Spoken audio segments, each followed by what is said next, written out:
He's clearly disgruntled. Just move on. You're only likely, I want to hear from you, Mr. GM in training, but I feel like you're going to get a 4th or a 5th round pick for him. It just is what it is. Take it. Get on the phone. Move this guy out of here. Let him go somewhere where he can play and get paid. I think Chicago makes a lot of sense. And if I'm the Bears, I'd do it in a New York second. I would trade for Matthew Judon. I would give up a 4th or 5th round pick. Who cares?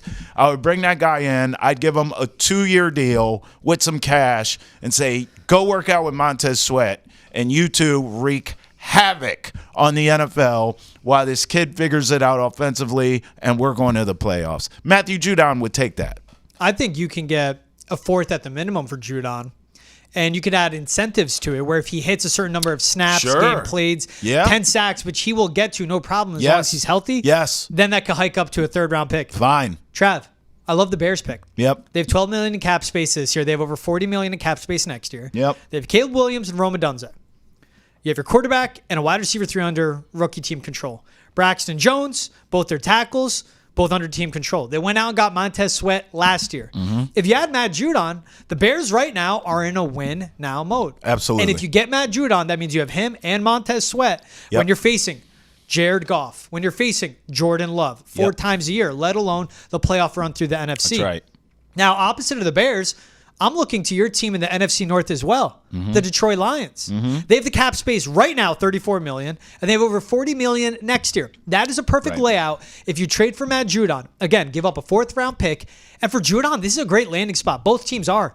Because they're further ahead than the Patriots. Yeah. So if anything, he's playing this all perfect. But the Lions trade for him, line him up opposite of Aiden Hutchinson, and we've seen every investment they put into this defense. Yeah. Going out, getting 2 corners in this draft. They have Brian Branch from last year's draft. Aiden Hutchinson's going to become even better in year 3. Then add a vet like Matt Judon to wreak havoc, be a pass rusher, and will pay dividends in the playoffs. And you have the cap space for it. What the Lions are doing right now, they are in win-now mode as well. Yep. They will never have a window further open than what they have right now. With Goff under contract and healthy, Amon-Ra St. Brown, and their offensive line all taken care of. So I actually look at the Lions with more cap space, and they have the ability to give up picks because of everything is there right in front of them right now. They drafted 2 corners. They have a good safety. They have the receivers and tight ends all figured out. They have Jahmyr Gibbs, and they have Jared Goff. So while you're thinking Bears, which I do like, I'm thinking Lions. It makes more sense because they have more cap space. And they could trade for him and go, hey, with the $7.5, $8 million you're going to make this year, we'll tack on another $7. Here's $14 million guaranteed this year. And we'll give you a contract, just like what he signed with the Pats. Let's go $30 million guaranteed over the course of 3 years. The first 2 years are the real money. We'll have incentives that it could accelerate it up to, let's say, $38 million. Yep. He gets paid. He's closer to chasing for a Lombardi, and the Patriots could get something in return. Now, with how Matt Judon has handled all of this, it went from a hold-in where he showed up and he said, hey, I'm going to be a professional. I'm under contract. I'll play under it. I will show up in practice. And then I like how he played the game. Meeting with the media, holding court, 15 minutes, talking about why he's pissed off, how he can't be shy about, I'm jealous of other guys in my locker room and across the league getting paid. And then while the Patriots are coming out and saying we're trying to figure out what's best for the team, Judon's under contract, Jabril Peppers gets an extension. Right. You have to imagine that rubs him the wrong way. Okay, you're taking care of Jabril. That's a core guy. What about me? So then when the pads come on, he says, I'm not going to practice. And the way he's doing this is show up early, play catch with the fans, endear himself to Patriots Nation. And Matt Judon, when healthy, is good for 14 sacks in a season. Matt Judon, when healthy, has been the face of this franchise the last few years. Yeah. And it becomes a business. It's a business for him, and that's why he's now holding out, it looks like today, and it becomes a business for the Patriots. And Judon knows, when you look in the stands, you see all those number 10 jerseys with tape on the back and May over it? You know what's next to those? Number 9, me, the red sleeves. I'm the most marketable guy. I'm a leader in the locker room. That's right. I'm the biggest name. I do sell tickets even though I'm just an edge rusher. Yep. He's playing the game, and I can't hate him for doing that because that's what the Patriots are. And then he goes at home and he Googles Patriots cap space, $43 million. And he goes, why are you guys not paying me? I mean, he's right. He's crucial to the success of this defense. Yes. So how he's handled this, man, credit to him. He's creative. He did it. He showed up. He said, hey, I'm here in New England. I'm here in Foxboro. I will play when you pay me. But the Patriots haven't paid him yet. And now he's playing the part of leverage of, cool, you just lost Christian Barmore, and I hope Christian Barmore is going to be okay. His long-term health, his short-term health, everything. I'm happy he's at home being okay. but you lost arguably the best player on your defense in Christian Barmore for an indefinite amount of time. Right. I'm arguably the best. I'll say I'm second best. I'll even be a little polite, but you're going to lose me unless you pay me. Yeah, that's why I think they need to get ahead of it. And look, if they haven't paid him yet, I got news for you. And I agree with you. I like the way Matthew Judon has played his hand as well. However, if you haven't got paid yet, and now you're raising all kinds of hell, you ain't getting paid, brother. So at this point, stuff could get done, Trav. I don't know. I don't believe it. You and I could make a bet on a beer or something. I'm down with that. I don't feel that passionately about it. I would be shocked. I'm at the point, George. I would be shocked if a deal gets done going Matthew Judon's way in terms of re-signing with the Patriots and him getting what he wants. I don't believe that. I think once you start rocking the boat publicly, you just screwed yourself.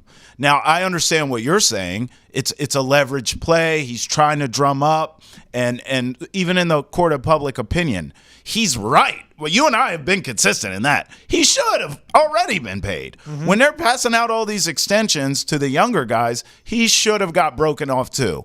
And you and I, even back then, when this started, structured the contract for him. We said, we understand not signing him to a 4 or 5 year extension at his age and with the injury concerns, but give my man a 2-year deal with the cash. You just laid it out now for another team. That's what it could look like for the Patriots too. They chose to not do it. Now he's publicly rocking the boat, rattling the cage. I think when it gets to that point, the player always loses with that current team. He's not going to get paid. I've seen this play out so many times with so many other franchises in my career. Yeah. I would be shocked if Matthew Judon gets an extension from the Patriots now that he's looking for. That's why I think it's on the Pats.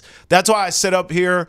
Look, I am not a Bill Belichick apologist by any means. I thought it was time. It was time for a new voice. It was time for him to go.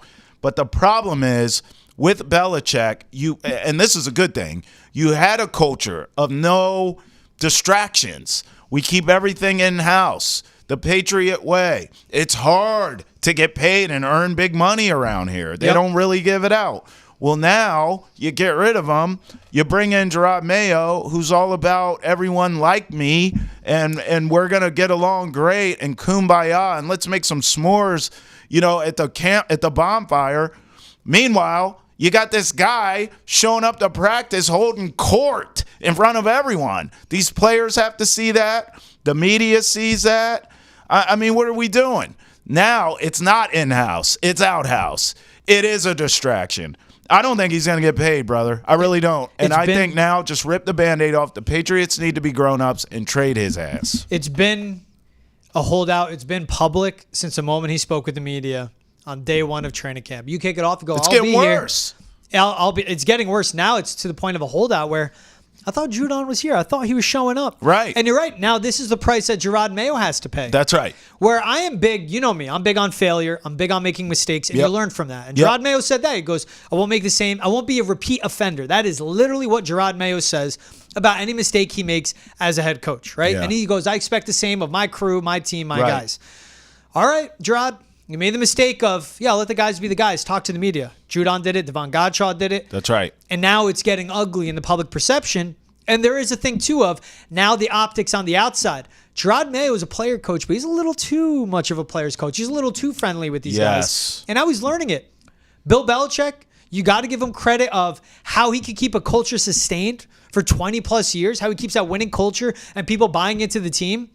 If any of this happened, he'd go right up to Matt Judon and go, look, I'm not trading you, but you're going to finish talking about it.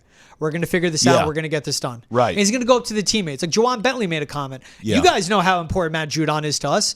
Bill Belichick would have went up to him and was like, just worry about your play. Worry about you leading the defense. You're getting up there. You got a few years left. You got to prove yourself. Worry about leading this defense because we're going to need you to carry the team in a way of shut up and let me handle the roster construction. Yeah. Him going up and talking to Matt Groh and Elliott Wolf, man, the Stones. And I respect it. Going up and talking to them like, I'm right here. I'll have the hard convo. I'll talk for myself. No one will advocate for themselves more than Matt Judon for this money. And he's laying it all out. Like, I don't want to hear what my agent said or what you said. This is what I want. I want that guaranteed money. You pay me. All these people showing up, they know me more than anyone else on this roster. Now, it's a tough part. And it is.